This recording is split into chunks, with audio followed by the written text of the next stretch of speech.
Russia has proposed new peace talks with Ukraine in Istanbul next Monday to present its plan for peace settlement after 3 years of conflict. However, Kiev is demanding to see Moscow's proposal in advance, creating an immediate diplomatic standoff before negotiations even begin. The upcoming talks may follow a failed May 16th meeting in Istanbul, which was the first direct negotiation between the warring parties in over 3 years. Yet, even as diplomatic channels reopen, the battlefield tells a different story. Ukraine launched one of its largest ever drone barrages on Russia yesterday, while Moscow responded with deadly strikes on Kiev over the weekend. The contradictory dynamics raise a fundamental question about the viability of peace efforts when military escalation continues unabated. Now, to closely examine these complex diplomatic and strategic developments, we're joined by Dr. Malcolm Davis from Canberra, Australia. Dr. Davis is a senior analyst in defence strategy and capability at Australian Strategy Policy Institute.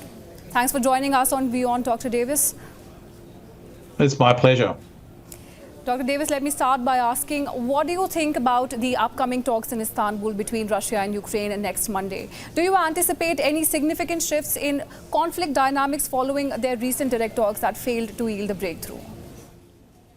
Look, I wouldn't get your hopes up about peace emerging from these talks.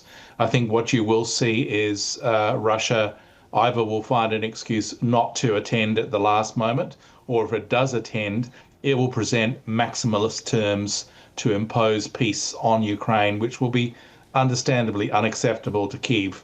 The Russians have made it very clear that they want to see essentially the ending of Ukraine as a functioning state. They want to control the oblasts that they already have forces in, so that's Donetsk, Luhansk, Zaporizhia, Kherson and Crimea, and they want to extend control of those oblasts beyond the territory that they actually control, and they're positioning forces in the north in Belarus around Sumy for an offensive that could threaten Kharkiv. So all the indications are that Moscow is not serious about peace. It just wants to present an opportunity to create more challenges for Ukraine and for the West, and try to get the United States to blame Ukraine for any breakdown in talks. Bottom line, don't get your hopes up for peace. But we've seen the converse happen, right, Dr. Davis? Recently, Trump has called Putin absolutely crazy and has accused him of playing with fire as he mulls about imposing increased sanctions on Russia. Now, it remains to be seen whether Trump's latest threats actually materialize or if we're going to see some backtracking. But what these comments have done is raise some charged questions about the diplomatic relationships of Trump and Putin. So how do we interpret these developments? Look, I think Trump had sought to create what he thought would be an easy way to bring about a ceasefire and a peace agreement, and it's now dawning on him probably that Putin is not serious about peace. And so his comments about Putin being absolutely crazy, I think are part of that. He should have known when he came to power that this was what Putin was. With the attacks on Ukraine that have been occurring since the outbreak of the war, including brutal attacks by the Russians on Ukrainian cities that most recently have seen very large attacks on cities like Kyiv and Kharkiv and Kherson. These are not a new development. These have been occurring since the beginning of the war by Russia. And so, it is not really credible for Trump to suggest that somehow he didn't know that Putin was like this or that this is something new. I think that what you will see probably is Putin ramping up those attacks on Ukrainian cities, and the challenge will be whether Trump decides to follow through on his tough words about sanctions, or whether he follows his other instinct, which is to back off from any role in trying to resolve this, walk away from the Ukrainian war, and essentially abandon Ukraine to its fate. Right, Dr. Davis, and while we can speculate, it's difficult to predict the logical outcome of this evolving Trump and Putin dynamic. And could this yet be another chapter in Trump's unpredictable approach to diplomacy, especially following his recent showdown with President Zelensky, which was swiftly followed by the signing of the controversial critical minerals deal? Now, in the backdrop of all of this, Dr. Davis, we now have Dmitry Medvedev stoking fears of a potential World War III in response to Trump's comments about Putin. How should we interpret this latest escalation?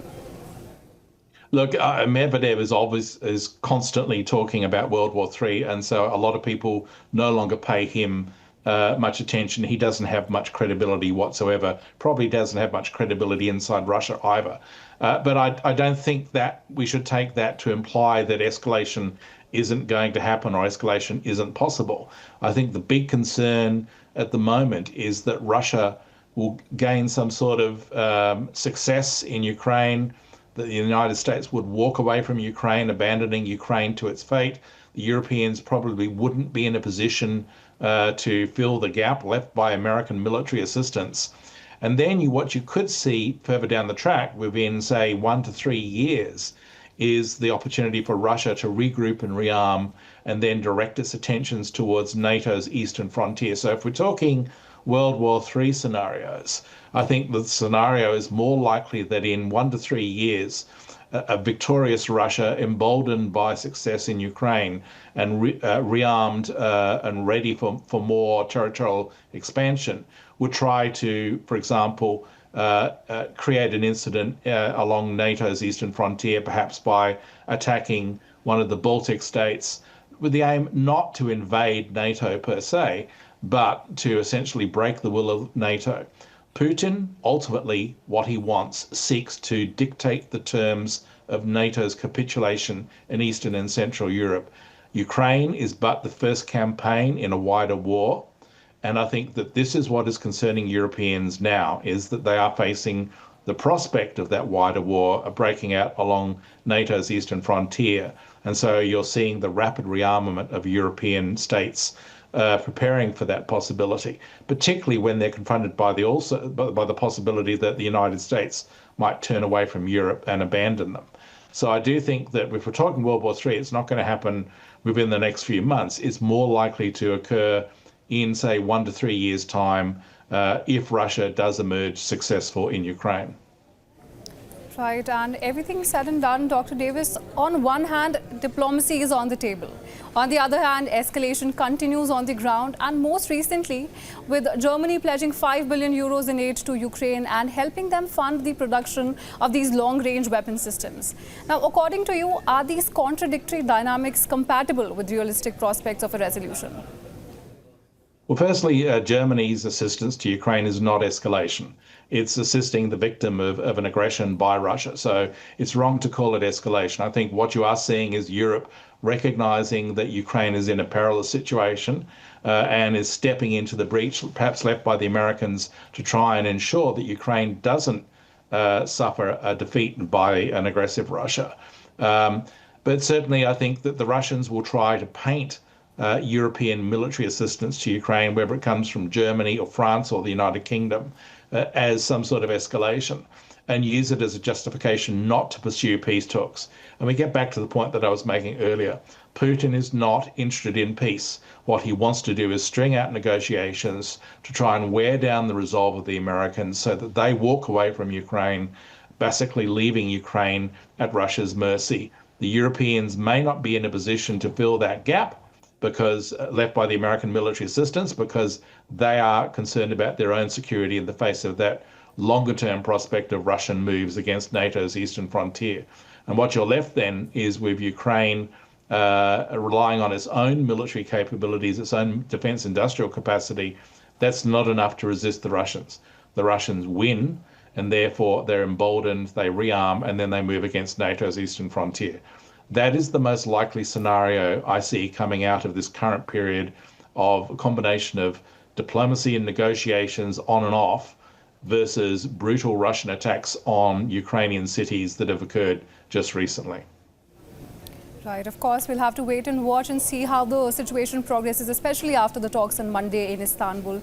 But for now, thank you so much, Mr. Davis, for joining us on WION and sharing your perspective with us. Thank you.